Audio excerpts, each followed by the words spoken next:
तस्य लोपरी प्रसाद होऊनी भवानी आईचा पुरंदरी जणू प्रचंड दुर्ग जन्मला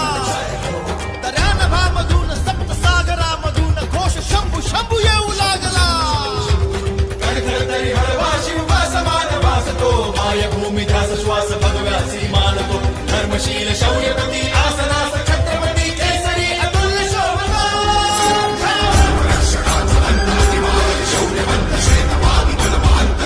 शास्त्र नीती कीर्तिमंत शौर्यवंत राजसी कुशाग्र बुद्धिवंत शोभला